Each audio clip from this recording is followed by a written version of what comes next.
Hello everyone, my name is doctor Imran Khan. So आज हम लोग हैं next video of the completion of the book of Robin Sharma, who will cry when you die. So आज हम लोग chapters complete जो करेंगे दैट इज़ 7, 8, 9 एंड 10। तो 4 चैप्टर्स आज हम लोग कवर अप करेंगे। सो जो पहला चैप्टर है, जो कि हमारी लाइफ में बहुत ज़्यादा ज़रूरी है और बहुत लोग ये गलती करते हैं, is that honour your past. So honour your past का मतलब ये नहीं है कि हम हमेशा अपने जो पास्ट है या जो हमने जो चीज़ें गलत की हैं, या हमारे साथ अगर कुछ गलत हुआ है उसको लेके हमेशा बैठे रहें। ऑनर योर पास्ट का मतलब ये होता है कि आपने जो भी गलत काम किया है या आपने जो भी गलतियाँ की हैं, चाहे अपने पर्सनल लाइफ में या प्रोफेशनल लाइफ में, उससे आप सीखें एंड आगे बढ़ें, राइट? पुरानी यादों में अगर आप हमेशा रहेंगे ना, तो पुरानी यादें हमेशा आपको हॉन्ट करती रहेंगी, आपको कभी आगे नहीं बढ़ने देंगी। आप हमेशा अगर पीछे मुड़ के देखेंगे और आगे चलने की कोशिश करेंगे, तो आप हमेशा गिरेंगे। तो ऑथर ने यहाँ पर यही बताने की कोशिश की है, you should always learn from your past. सीखिए और आगे बढ़िए, सीखिए और आगे बढ़िए। ज़िंदगी आपको आपकी लाइफ में ये मौके इसीलिए लेके आता है ताकि आप उससे सीखें और आप और ज़्यादा स्ट्रॉन्ग बनें। बहुत ज़्यादा डिफ़िकल्टीज़ बहुत लोगों के लाइफ में आती हैं, लोग सोचते हैं यार इतनी ज़्यादा डिफ़िकल्टी हमारी लाइफ में क्यों आ रही है? तो आप ये याद रखिए कि जो सोना होता है ना, उसको प्योर बनाने के लिए उसको जलाया जाता है। चीज़ हमेशा याद रखिएगा कि जो लोग खुश रहते हैं ना ज़िंदगी में और जो लोग दुखी रहते हैं ज़िंदगी में, ऐसे नहीं है जो लोग खुश रहते हैं ज़िंदगी में ना, उनके पास प्रॉब्लम्स वग़ैरह नहीं आती हैं। दोनों के पास ही इक्वल नंबर ऑफ प्रॉब्लम्स आती हैं। मगर जो लोग खुश रहते हैं ना अपनी ज़िंदगी में, उन लोग को अपनी ये प्रॉब्लम्स, अपने पास्ट को टैकल करने का तरीका आता है। उससे वो सीखते हैं और आगे बढ़ जाते हैं। और जो लोग हमेशा दुखी रहते हैं अपनी लाइफ में, वो लोग अपनी प्रॉब्लम्स को, अपने पास्ट को हमेशा अपने सर में रखे रहते हैं और उसको निकालते ही नहीं हैं। जिसकी वजह से वो उसी में फँसे रह जाते हैं, राइट? जिसकी वजह से वो कभी भी खुश नहीं रहते।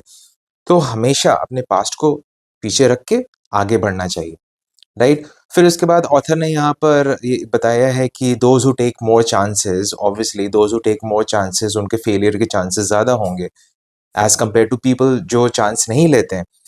सो फिर वही चीज़ कि जो चांसेस लेते हैं उनके फेलियर्स के चांसेस ज़्यादा हैं। तो उन फेलियर से वो सीख के आगे बढ़ते हैं, राइट? तभी वो सक्सेसफुल होते हैं। और जो लोग चांसेस नहीं लेते हैं, वो उतना सक्सेसफुल नहीं हो पाते। हो सकता है उनके फेलियर का जो रेशियो वो कम हो, मगर वो उतना सक्सेसफुल नहीं हो पाते हैं। तो यहाँ पर ऑथर ने यही बताने की कोशिश की है। ऑलराइट, देन चैप्टर 8 है स्टार्ट योर डे वेल। अब इससे पूरा साफ-साफ समझ में आ जा रहा है स्टार्ट योर डे वेल कि जो शुरुआत का जो सवेरे का जो आधा 1 घंटे का जो वक़्त होता है, वो कितना ज़्यादा ज़रूरी होता है। यहाँ पर ऑथर ने वो बताने की कोशिश की है। जो लोग 10 बजे जगते हैं, 9 बजे जगते हैं, तो पूरा बेकार हो गया उनका दिन। जो लोग 11-12 बजे जगते हैं, पूरा उनका दिन बेकार हो गया। तो आइडियल टाइम जो जगने का होता है ना, is early in the morning somewhere around 5 o'clock और 6 ओ क्लॉक। 5 ओ क्लॉक थोड़ा अर्ली हो जाता है, 6 ओ क्लॉक पे आप जग लीजिए। देन उसके बाद आप क्या करते हैं ना, वो बहुत ज़्यादा इम्पोर्टेंट हो जाता है। यहाँ पर ऑथर ने ये बताने की कोशिश की है और हम लोग मैक्सिमम लोग यही सारी चीज़ें करते हैं। जैसे फॉर एग्ज़ाम्पल मैं क्या करता हूँ, आई वेक अप अर्ली नमाज़ के वक़्त। अब नमाज़ का जो फ़जर का जो वक़्त होता है, अर्ली जो नमाज़ जो सवेरे की नमाज़ होती है, उसका टाइम तो अर्ली होता है। तो पौने 6, 6 बजे के, अभी जैसे सर्दी चली, पौने 6, 6 बजे के आस-पास आई वेक अप।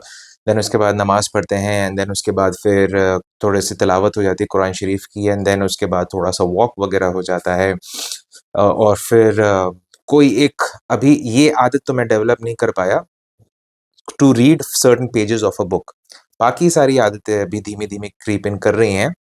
सो जब आप ये कुछ चीज़ें जब करने लगते हो ना, इसको अपने हैबिट में ले आते हो ना, तो आप खुद री-एनर्जाइज़ महसूस करते हो, राइट? कि कुछ अच्छी आदतें आपके अंदर आ रही हैं। फिर उसके बाद जब ये सब आप कर लेते हो, फिर उसके बाद आप इन्विज़न करिए कि आपको दिन भर में क्या-क्या करना है, किनसे मिलना है। आप जैसे सपोज़ आपको किसी से अगर मीटिंग करनी है, तो ये ज़रा विज़ुअलाइज़ करिए कि आप जब मीटिंग करने जाएँगे, तो आप क्या ड्रेस वग़ैरह पहन रहे हैं एंड क्या बातें आप कर रहे हैं। विज़ुअलाइज़ करिए, फिर किसी दूसरे बंदे से आपको मिलना है, तीसरे बंदे से मिलना है, क्या-क्या काम करना है, ये सब विज़ुअलाइज़ करिए। तो चीज़ें बहुत ईज़ी हो जाती है, आप इसको करके देखिएगा, ये बहुत ईज़ी होता है कि जब अपने शुरुआती टाइम में जब मैं इंटरव्यूज़ वगैरह के लिए आता तो मैं ये विजुअलाइज़ करता था कि मैं क्या ड्रेस पहन रहा हूँ एंड जो इंटरव्यूअर है वो किस टाइप के मुझसे क्वेश्चंस पूछ रहे हैं और मैं कैसे जवाब दे रहा हूँ with proper facial expressions and everything. So ये बहुत ज़्यादा इंटरेस्टिंग हो जाता है और ये काफ़ी हेल्पफुल होता है। So start your day well. यहाँ पर ऑथर ने भी अपना डे कैसे वो निकालते हैं वैसे उन्होंने बताने की कोशिश की है। और जो शुरुआत के जो 30 मिनट्स होते हैं ना, तो ऑथर ने एक स्पेशल नाम दिया है उसको, प्लैटिनम 30 मिनट्स। ऑलराइट, तो इसमें और कुछ ज़्यादा नहीं है इस पर्टिकुलर थिंग में। So you should start your day well early. Alright, फिर उसके बाद 9th चैप्टर है लर्न टू से नो ग्रेसफुली। अब यहाँ पर आपको ऐसे लग रहा होगा कि किसी को नो बोलने के लिए आपको यहाँ पर बोला जा रहा है, बट ऐसे नहीं है। यहाँ पर दरअसल नो किसको बोला गया जा रहा है? नो बोला जा रहा है अनइम्पॉर्टेंट थिंग्स को। ऑलराइट, जो आपकी लाइफ में प्रायोरिटी नहीं रखते हैं उसको नो बोलने के लिए बोला जा रहा है, राइट? उसको ना करने के लिए बोला जा रहा है। तो प्रायोरिटी में सबसे ऊपर जो चीज़ें होती हैं उनको तवज्जो दीजिए, उन पे टाइम स्पेंड करिए, और जो ऐसी चीज़ें हैं जो कि बेकार हैं, जिनको इम्पोर्टेंस नहीं देना है, उनको साइड करिए या उनको बिल्कुल नीचे प्रायोरिटी में रखिए जिसको अभी ज़रूरत नहीं है। अब फॉर एग्ज़ाम्पल कि मुझे अगर सपोज़ नए सेशन में अगर कोई चीज़ करनी है, कुछ इवेंट अगर करना है या कुछ भी करना है, मैं अभी से उसको लेके 3 महीने पहले उसको लेके क्यों बैठ जाऊँ? वो इवेंट 1 दिन का है और उसकी प्रिपरेशन हफ्ते भर पहले बस करनी होती है। तो मैं उसको अभी से लेके क्यों बैठ जाऊँ कि मैं अभी से उसके बारे में सोचने लग जाऊँ? अरे दैट इज़ वो उस वक़्त की चीज़ है, वो अभी की चीज़ नहीं है। जो अभी की चीज़ ये है कि अभी जो यूटीज़ लगे हुए हैं वो अभी की चीज़ है। बच्चों की पढ़ाई जो है वो अभी की चीज़ है। राइट? हमें ईयर एंड में हमें कहीं जाना है घूमने फिरने के लिए, हम अभी ईयर के बिगिनिंग में हमने सोचना चालू कर दिया, अरे ये कोई तरीका थोड़ी ना होता, why do you want to waste your time unnecessary ख्याली पुलाव बनाते रहो, पता नहीं उस वक्त क्या चीज होगा। सो यहाँ पर ऑथर ने यही बोलने की कोशिश की है कि जो अननेसेसरी चीजें होती है ना उसको नो बोलिए, और जो प्रायोरिटी चीजें, जो प्रायोरिटाइज वाली चीजें, उनको आप ऊपर रखिए और उनको फ्रंट पे रखिए। राइट, तो यहाँ पर ऑथर ने यही सारी बताया है। सो अच्छा, इन्होंने ऑथर ने यहाँ पर कुछ एग्जांपल्स दिए कि जैसे माइकल जॉर्डन अपने सिर्फ वर्क पे फोकस करता था, बाकी और किसी चीज़ पे वो फोकस नहीं करता था। फिर एक दो और एग्जांपल्स दिए कि एक किंग का एक स्वॉर्ड मेकर था, तो वो अपने स्वॉर्ड बनाने में वो इतना ज़्यादा मशगूल रहता था कि उसकी स्वॉर्ड हमेशा, अगर वो आँख बंद करके भी स्वॉर्ड बनाता था ना, तलवार बनाता था, तो वो बिल्कुल परफेक्ट निकल के आती थी।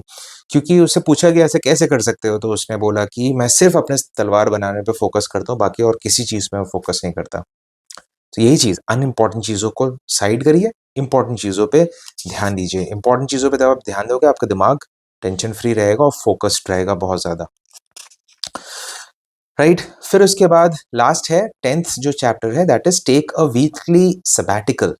पुराने ज़माने में एक आपने वर्ड सुना होगा सैबत, या सब्बत आपने सुना होगा उर्दू में अगर आप देखें। तो पुराने ज़माने में जो वीक का जो लास्ट डे होता था ना उसको सब्बत बोलते थे। मतलब उस दिन में लोग अपनी एनर्जी को, मतलब वो फ्री डे, जैसे आज का संडे होता है ना, तो वो फ्री डे हुआ करता था वहाँ पर। तो उस दिन को लोग यूज़ करते थे अपने अपने आप को एनर्जाइज़ करने के लिए। तो यहाँ पर भी आप लोग हमेशा हफ्ते में, हम सबको इनफैक्ट हफ्ते में 1 दिन ज़रूर निकालें, संडे हो जाए, कोई भी डे हो जाए, जिसमें हम वो काम करें जो हमको री-एनर्जाइज़ करें। या तो वो टाइम स्पेंड करना, सिर्फ़ अपने अपने आप के साथ टाइम स्पेंड करना हो 1-2 घंटा, या अपने फैमिली के साथ टाइम स्पेंड करना, या कोई ऐसी चीज़ करना जो कि आपको री-एनर्जाइज़ करे, आपके अंदर एनर्जी पैदा करे। जैसे मुझे video banana, YouTube video banana and अपने कंटेंट को शेयर करना, अपने नॉलेज को शेयर करना अच्छा लगता है। दिस एनर्जाइज़ेज़ मी, री-एनर्जाइज़ेज़ मी। तो ये चीज़ मुझे बहुत अच्छी लगती है। कुछ साइ-फाई मूवीज़ वगैरह अगर हैं जिससे मैं उसमें कुछ सीख सकूँ, वो मुझे बहुत ज़्यादा अच्छा लगता है।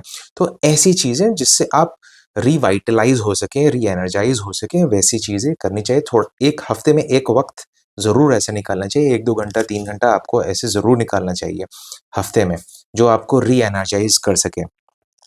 ऑलराइट, अ यहाँ पर जो ऑथर है उसने अपने कुछ चीज़ें बताई हैं, जैसे कोई बुक पढ़ना, वॉक पे जाना, बीच पे वॉक पे जाना एंड सनराइज़ वगैरह देखना। अब वो उस साइड वो जिस जगह रहते होंगे तो वहाँ पर ये सारी चीज़ें हम लोग को उनको मिल जाती हो। हम लोग को तो अब बीच एंड वगैरह ये सब नहीं है हम लोग के पास।